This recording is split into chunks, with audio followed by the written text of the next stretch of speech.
Grab your popcorn, rip that ticket, get in that seat, lickety splicket. Go watch a movie! Hello, everyone, and welcome to Go Watch a Movie, episode 147. I'm Kelvin. And I'm Robert. Today, we continue our Director's Appreciation Month, and it's Robert's last pick. Sir, what'd you go with? I went with, and it's no secret if you know me, this is my favorite movie. It is The Breakfast Club. I can't get enough of it, even though I own it, multiple copies. Even if when it comes on TV, I will still stop what I'm doing and sit and watch it. It's just one of those things. It's a guilty pleasure. It came around like the right time in my life to where I saw it and it just connected with me, and I've loved it ever since. Yes, there's probably better movies out there, but for me, this is my number one. The Breakfast Club, the ultimate film about don't judge a book by its cover. It works.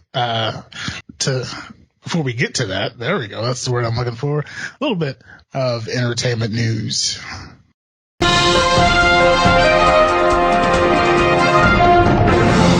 Good sir. DC Fandom happened this weekend. They released a bunch of trailers. It was their little own personal Comic-Con. The announcement, and I think this might have actually happened a little bit before that, but 2 Batman will appear in the new upcoming Flashpoint Flash movie, which, I mean, there may even be more than that because he is going to be jumping around, changing things. Not only is the great Michael Keaton coming back, but Batfleck has been announced to come back in that film. Excited? Not excited? What do you think? Yeah, I mean, I do want to see it. I want to see what they do with it, and I hope they do it right. Yeah, it's going to be different because I know they're doing this to essentially clear up things. So yeah, I don't think it'll ever be clear over there. It'll bounce and we'll just never know what's going on. So, yeah, just like, cause now, yeah, so we'll have Michael Keaton, who once was a Batman, Batfleck, who is quote unquote the current Batman. And of course, Robert Pattinson coming on with his Batman. Phew. This is gonna be. Do you have a favorite Batman? I don't know if I ever asked you that. I tend to lean towards Christian Bale right now. I'm not wearing hockey pads. But I'm not going to say his voice is great. I'm just saying I'm leaning towards those movies more so, and Christian Bale. But old school, I mean, Michael Keaton, I mean, when he first came, first one, nailed it for me. Yeah. But yeah, since then, I think a more mature, a slightly more mature me likes Christian Bale. Yeah. I look back on those and some of the stuff. Let's get crazy. You want to get crazy? Let's get crazy. Some of the stuff is just, utterly absurd. But that was our Batman. That's what we had. So there was no other anything to go off of. But Keaton was pretty awesome. I did like Keaton a lot. Moving on, sir. Speaking about different eras. Were you or did you ever glimpse the Powerpuff Girls? Yes, I do remember them. They are coming back with a live action series on the CW. Live action, huh? Yes. The premise of it is actually pretty well. So they are older and they are not as popular as they once were. I guess they say today. And they are dealing with the past of, being the glory days. Like they miss it and they want it back. Sounds kind of interesting, but it's going to be very odd seeing them live action. Like, are you going to make them look normal? Or are you going to give them a Battle Angel look? Because they have please don't. Yeah, it's weird. That's the perfect word to use for that. I don't know how to feel either. It's weird. But I want to see Mojo Jojo. Okay. No, he's the best. He is the one who wins. He is the greatest. I just love that monkey. And I think he will look pretty freaking awesome live action and aged up, as a villain if that's the route they're going to take. I doubt if it'll be as comical. CW has been going a little bit more dramatic when they bring things, but I'm interested. The one thing, when I posted this story, the one thing that I am curious if they're going to stay away from was a character on there named him. He basically looked like Satan with lobster hands in drag. Yeah. And he was like all seductive and talked all funny, and it was, I really doubt they're going to show him on there, but if they do, wow. Shut up and take my money. We'll see if the world is ready for that or not. Hello, Powerpuff Girls. Yeah, I don't see it happening. That'll bring us to Let's Discuss the Showbiz. Well, this isn't actually Showbiz unless you count me giving money to show business. I just want to talk about, I was a test dummy last weekend, and I went to the theater. The theaters have been open a little bit in some places, but just opening up nationwide here on the 21st, and I went and saw Unhinged, which I guess is doing okay. It's made about $4 million so far, which in theaters, it's made more of a VOD because it came out on both. But I want to talk about my experience with that, and because it was different. It was, I just want to tell you a tale. Let me do this in form of Crypt Keeper. Go watch a movie tale that'll chill you to the bones. There we go. Yeah, it was, I went there with the mask on, and it was a little weird at first because, so I go up to get my ticket, and I stood there for a second, and no one ever showed up. There's just nobody there. I'm like, what is going on here? Okay. I look over, there's one of the kiosk things. I'm like, okay, well, I'll just use that. So I use the kiosk, but there's like no sign. And I don't want to throw anyone on the bus, but it was Regal. There's no signs, no anything indicating that you should use these kiosks because no one's coming to take you, no one's coming to get infected. So use the kiosk, I go in, and then once you go past this little threshold, there is a guy there who's like, let me see your ticket. Like, you should be like out behind that, on the other side of that curtain, mister.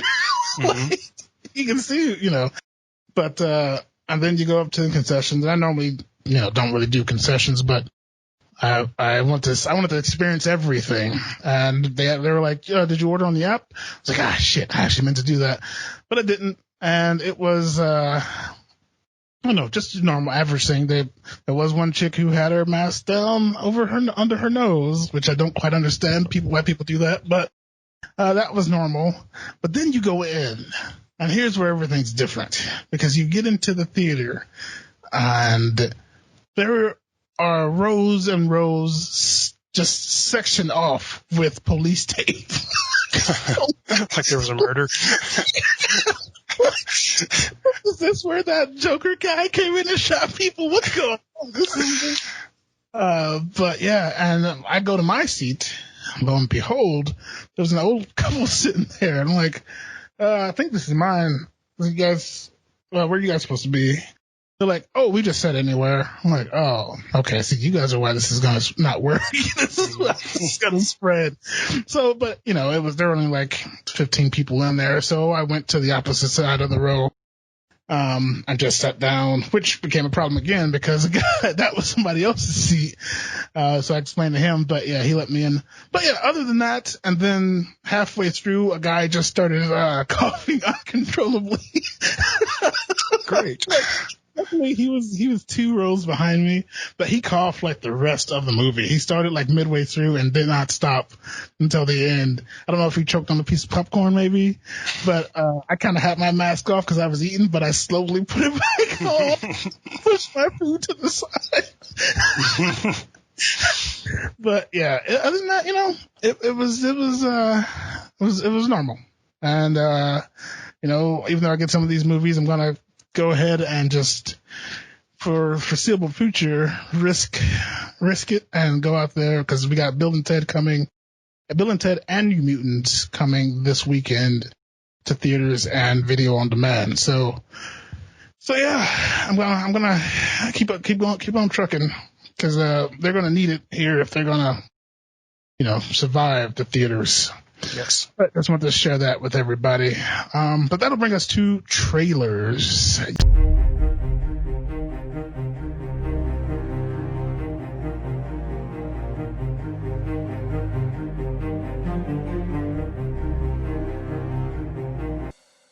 You first or me, sir? Go ahead, sir. I have no choice. I have to do The Batman. The Batman. Have you seen this one yet? Yes. Hot diggity dog. I got goosebumps. I had no expectations. I didn't want any. I didn't want to judge. I just wanted to go into seeing this thing just straight, just cold. And I was not disappointed. Holy cow. The Nirvana song playing underneath, the new violent, who the fuck are you supposed to be? I'm vengeance. Violence. I just kind of turned into the Adam West Batman. Bang! Pow! But yeah, the straight up violence. The car looks awesome. The darkness, yeah. If you had any doubts before, this trailer should have shut them up.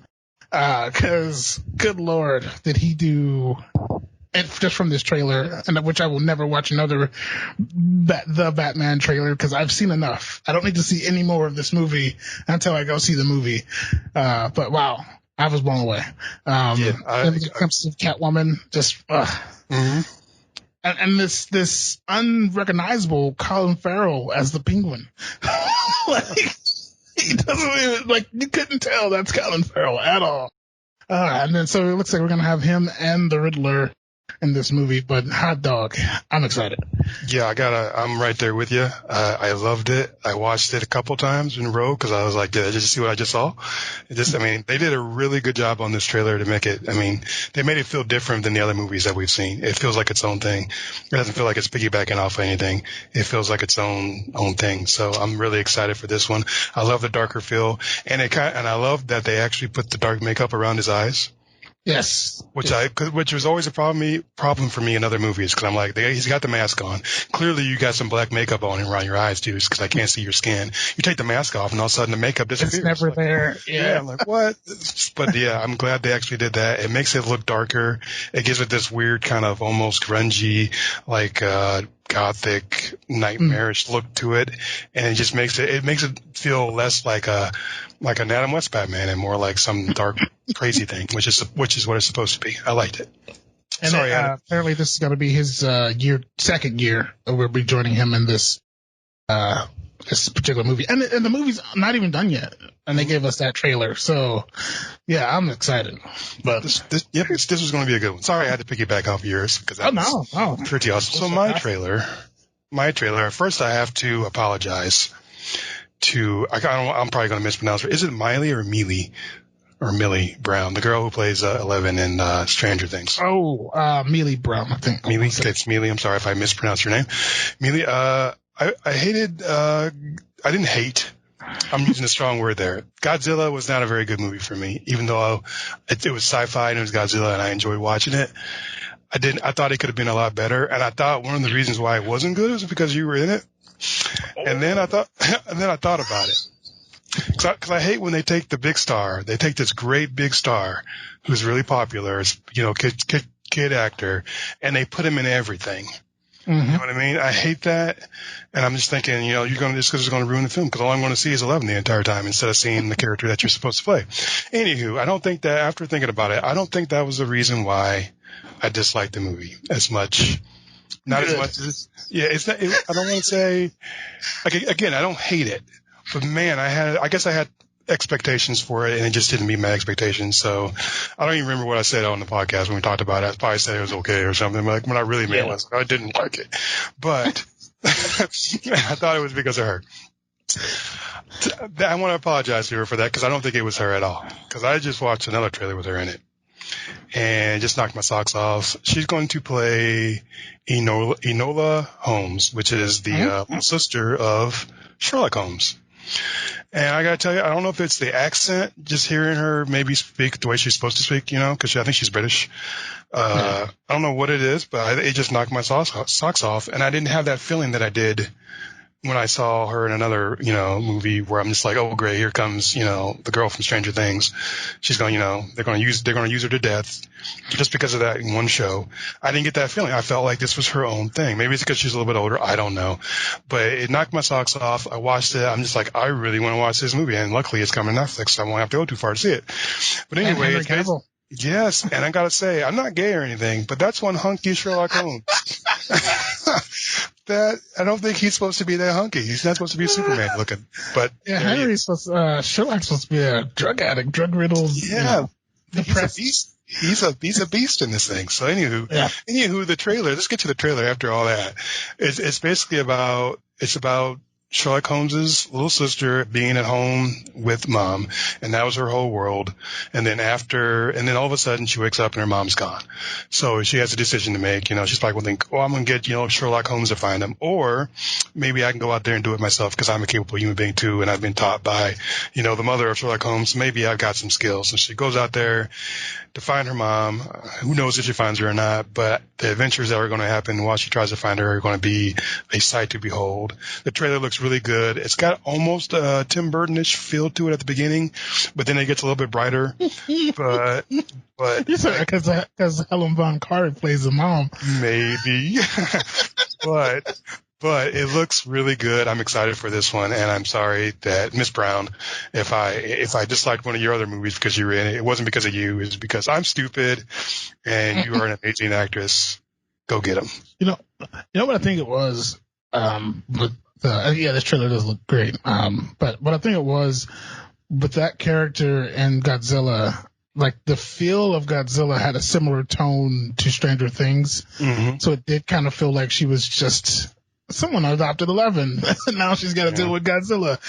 Whereas this is like bright and like you said, the accent and she's a very different person in this. So, but yeah, it looks pretty freaking awesome.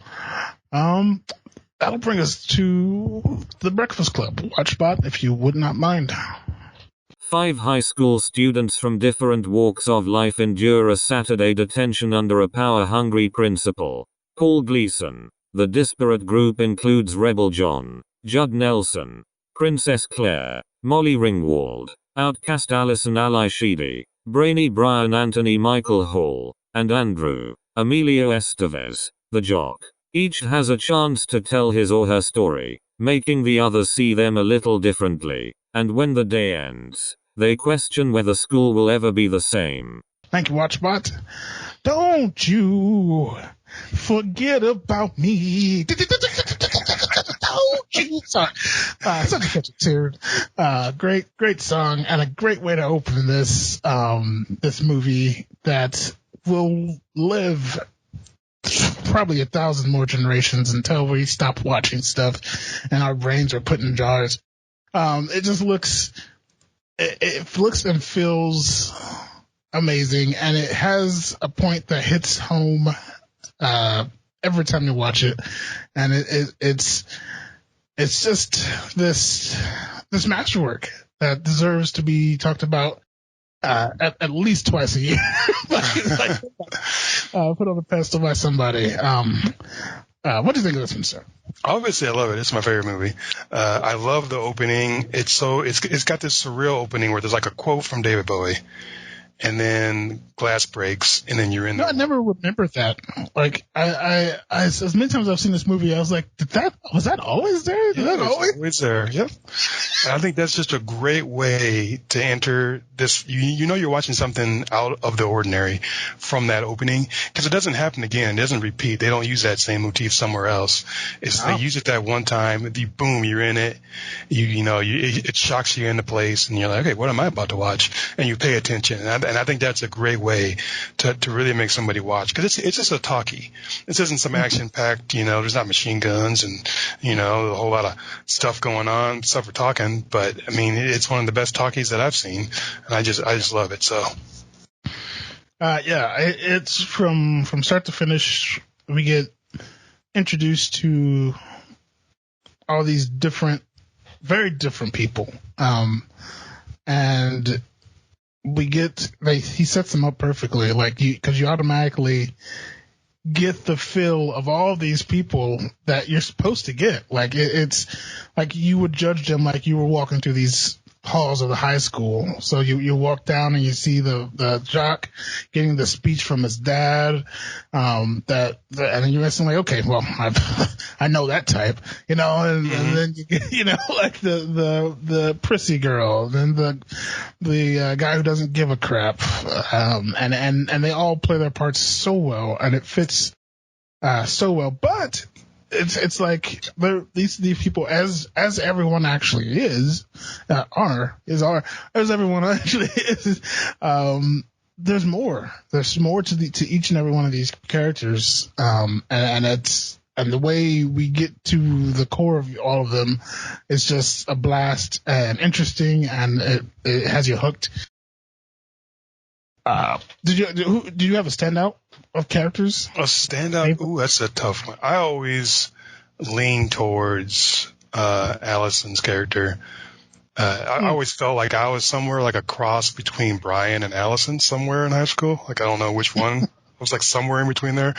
But I mean, I just really liked that. For one, she studied John Hughes, his mannerisms, and then used those in the character, which I thought was great. So you get a little bit of John Hughes in it, or his mannerisms at least.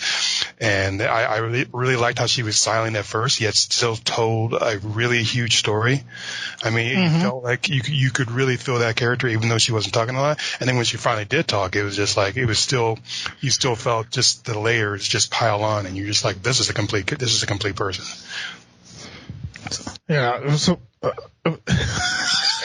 you said you were mixed between her and Brian? Yeah, I'm somewhere in between Brian and Alice. Suicidal compulsive liar. Yes, you got me. Definitely not an Andrew Clark. I wasn't a princess. She was adorable too. Like she doesn't talk. She puts her head down and does a little squeak thing, and I definitely probably was a mix of her and Judd Nelson's character. Like because I didn't really care. I wasn't like a troublemaker, but I just didn't care. Yeah. If you had to pick one, where would you go? Which one you thinking? Like one as my favorite, or one that I want to be? You. As me? As me? I guess I'd have to pick Allison. Allison? Okay, gotcha. Yeah, which is a weird thing to say, but yep. You're a girl. That was me. But I love character development and stories, and that's what this movie is. It's a freaking clinic of how to make characters interesting, and I want to know all these people. Maybe not so much Andrew. Like he's still, even at the end, I was like, man, I could do without. I still like Andrew, even though he had his issues. I still like him. But yeah, like I would want to sit in that library and like next Saturday and the next dozen Saturdays with Judd Nelson's character, because he's gonna be there for a while. But yep, yeah, 2 months. You want another one? Yeah. Yes. No. Just stop it. You have some favorite scenes of this? Oh man, how can I pick a favorite? There's so many scenes. I guess when they're all sitting around in the circle. I love that scene. It's so telling. You really, if you didn't know the characters by then, you definitely do now. I mean, they just reveal everything. And I also love that when I found out that Hughes sat in on that circle as they were doing that, to be like kind of one of the gang. And also, so there's so many things he did that was just amazing. You got to give it all to him. I mean, he wrote this, he directed it. I believe he also had some producing credits in it. So this is his baby. And he did an amazing job. I love that scene. It just reveals everybody's secrets. And then they just, I don't know. It was the perfect scene for me. I think mine is the end. Because it's we get to see all these different walks of life, that have all just in the span of 8 hours realized that their little bubbles aren't all that there is, that there's more, and these other bubbles are actually interesting and attractive in some cases, which doesn't necessarily happen as often as I'd like in the real world. Yeah. So yeah, that compels me. Yeah, they found out that they're basically all the same. Basically, even though they live in their own little different cliques, they're all basically the same. And I really like that message in the movie and how they can all, despite their differences, still come together. It took a little pushing for some. Yeah, it took a little pushing for some who didn't want to detach from their worlds, like Molly's character, for instance, Claire, was still kind of stuck on being a princess until those emotional walls break down. But I love how the whole movie is just a commentary on like high school life. It's clearly relatable. Pretty much everybody, unless you're homeschooled, went to high school, so everybody can relate to one of these characters. They can kind of put themselves in the position of these people, and it just other than I never did a Saturday detention. I've definitely been in detention before, but never a Saturday detention. Other than that, I mean, I think it's completely relatable to everybody. I don't see how anybody can not watch this and then not see some of themselves in one of these characters. Saturday school. I can recall sitting in the corner watching the others come in, slowly sneaking out the window and running for my door. I had a couple of Saturdays, but yeah, like you said, he made a extremely relatable, because cliques are a thing, like even to this day, not just in high school, in actual normal life. You went from your jocks and things like that to your businessmen and executives, and then your average working man or working woman, and your clerk and gas station attendant, and it's just all levels of clique, and when those people cross paths, it's just like the start of this movie. She in the beginning, Molly turned her nose up at Judd, and by the end, what am I blanking on his movie name? John Bender. Bender. Yes, Bender. But yeah, at the beginning, she turned her nose up at him, didn't want anything to do with him. By the end of it, she was fucking him. So, but yeah, so it's still, it's a tale as old as time. Yeah, it wasn't just about the kids either. I mean, the adults were just as interesting. The janitor and the teacher. They even had a moment where they were like, bonding with each other, and then, giving a little bit of their experience in life. So you feel everybody can relate to this, even if you're like, don't remember your childhood or want to forget it. There's something for everybody, and I like that. And I like the janitor to put him in his place. Like he had this air about him, and the janitor's like, bullshit. Mm-hmm. But it has that feel, that the John Hughes feel. He has his nods, which I think you mentioned when we were watching Ferris Bueller, like the little dance scene. I really enjoy how that just just comes out of nowhere, but it fits still somehow. It was seamless. I mean, it felt right. Yeah. This guy was talented. That's all I gotta tell you. What I did not see, because, and I think he intentionally did this, which it works, was Andrew getting with Allison's character, because he in the beginning he's defending what's her face so hard against Judd's character. Mm-hmm. But I guess just because they were clique in similar cliques, yeah, they yeah, so that makes sense. But it's just so masterfully done. So you ever told me Allison's your favorite? Any likes, dislikes of with the other people? No, because like I said, I probably had a little piece of everybody, but that was somewhere in between Brian and Allison. I don't know if I was never as hardcore as John Bender's character, but I mean, there are parts of his personality that I had and like. I mean, the one that I was probably the furthest from was Andrew's. Mm-hmm. I mean, yeah, I don't think, I don't know. I'm not saying I didn't have goals when I was in high school, but I didn't have goals. I mean, it was just to get the heck out of high school. That was my only goal.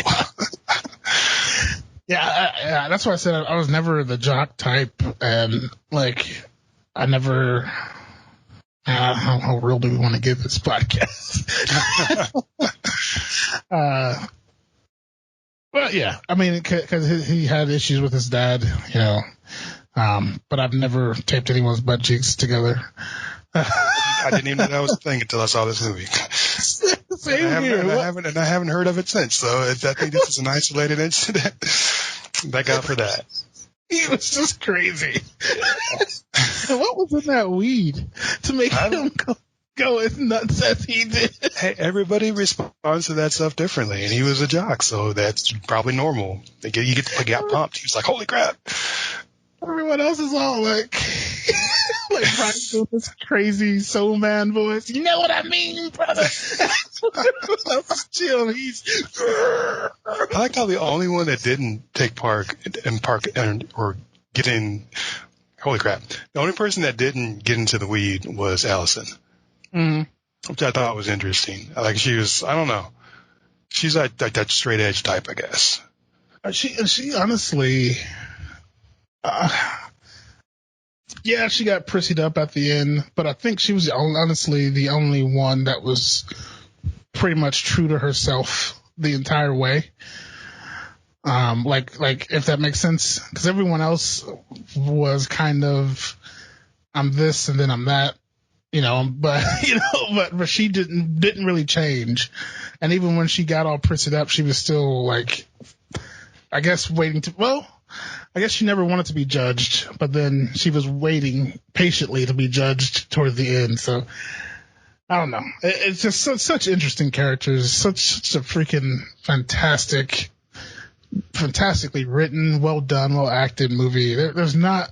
I'm trying to think of some issues maybe with it, but I mean, they were exaggerations of those stereotypes, but it still felt real. I mean, you I guess because they were all exaggerations, you feel like they're all being themselves and normal, and it felt normal. I don't know if they're that big of exaggerations, honestly. I could say I knew all of those people. You knew those people? Yeah. Yeah. I've definitely known of them. I don't know. I never like threw my head down and squeaked like Allison did.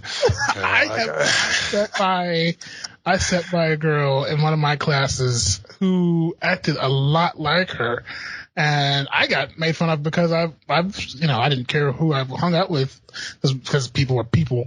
But I got made fun of because I sat by this girl, and she would do that. She would like randomly squeak, and she's like, "That's my bunny noise." Like, okay. But I like interesting people. Like, I'm not going to shy away from them because they're a little different than me. But yeah, I've met all walks of life, and it's just like, that's why I think this movie tugs at me so hard, because I'm like, yeah, this is true to life. This is so true to life for me. And I think everyone needs to watch it, and not just for entertainment value, but because it has a damn good message, yeah, but yeah, I don't know. This is giving me high school thoughts. I don't like that. We're out of there. Yeah. Yeah, Rotten Tomatoes put up good stuff. I do. The tomato meter is a 89%, which kind of surprises me a little, but there's only 64 counts on there. So it's like, okay. I'm happy with an 89%. I'm not going to, I mean, it's whatever. It's critics, so.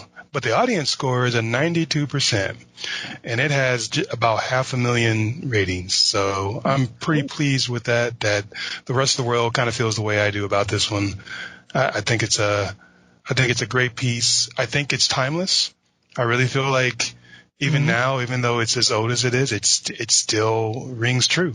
So I feel like it's one of those movies that, I mean, I don't know if I necessarily want to sit and watch this with my kids or something one day, but I still think this is a great movie.